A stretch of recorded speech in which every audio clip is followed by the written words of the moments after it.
Hey everybody, it's Ivan here from Multiverse Show. Thank you guys for taking a look at this little random video. I have a limited series I do every so often called Ramblin Man, where I just kind of talk about whatever is kind of going through my mind at the moment. I'm going to keep it very brief here. These are normally pretty short videos. Thanks for tuning in. We do a Multiverse Show on Mondays at 8 p.m. Eastern, but let's kind of get into some of the topics here. So main topic for today, right now it's the Bethesda acquisition by Microsoft. What does this mean for Xbox and PlayStation going forward, and even in the industry at large? So in this particular deal, Microsoft acquired quite a bit of studios, some of the main ones here being Bethesda Studios proper, Arcane, Machine Games, id Software, Tango Gameworks, and ZeniMax Online.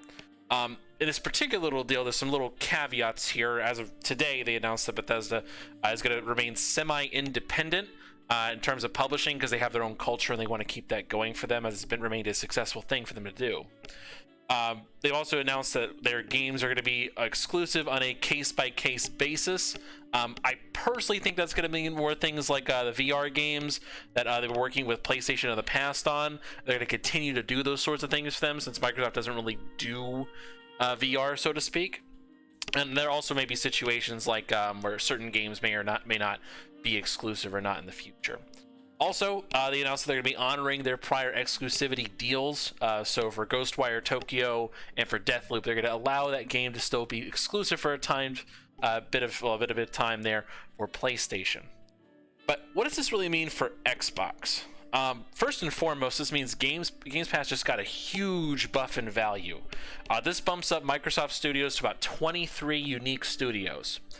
Even if you don't take into account the multiple teams per studio, with games currently taking about 3 to 4 years for a dev cycle, that might go up a little bit more with this next generation, but I haven't heard anything yet so far. Xbox can now have a new first-party game dropping every 45 days. If you take into account the multiple teams, like I mentioned before, that's at least one game every single month. The Bethesda catalog is really such a rich one, with tons of history there, with Elder Scrolls, Fallout, Doom, Wolfenstein, so just to name a few here. Simply having these games under the Xbox banner raises the quality of offerings that Microsoft now has. It's no longer just Halo, Forza, and Gears. Now, the decision to keep Bethesda as a separate publishing arm is very interesting.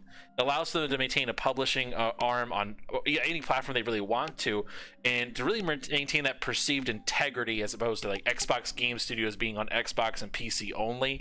They can use that Bethesda one to have a little bit of leniency there, kind of like how Miramax operated for Disney to allow more risque R-rated films to go out. Certainly, the decision to keep Bethesda as a separate publishing arm is very interesting. Like I said before, it allows them to have that flexibility, but it also allows for Game Pass to have a lot more bonuses. Maybe they could have a situation where they get timed exclusivity on Xbox before they make their way to PlayStation, which definitely, you have 6 months of marketing as Xbox exclusive, and then it comes to PlayStation later, and where they can kind of get a little extra cash for it. But it certainly gets the best of both for Microsoft in that sort of situation. I don't think the 7.5 billion price tag is really outrageous, because Bethesda has one thing that people aren't really taking into account: merchandise. Just when you walk around, you see Fallout merchandise on a fairly regular basis, pretty much around the same amount that you see like Minecraft stuff. Like Skyrim keychains, Doom coffee mugs. Go to the Bethesda store and just take a look there. There's a lot of merchandise to work with, and it's pretty readily available. Now, what does this mean for PlayStation? Well, Sony doesn't really have to respond to this. They have their own prestigious catalog of IP, and I think that will cause them to kind of circle the wagons, though. Meaning, they may pick up Bluepoint or House Marquee games where they've had, or studios rather, where they've had a lot of relationship with them in the past. Like, they may pick those studios up just to kind of keep them safe and not be bought up by anybody else. I wouldn't expect any major buyouts like Take-Two or anything. Maybe a Konami at the most, just kind of give you a sense of scale. But I can't imagine anything bigger than that. But more importantly, what does this mean for the industry? Well, they're going to be the consolidation of studios. Like, expect to see some more buyouts coming out in the future, not just from Sony, but Google and Amazon.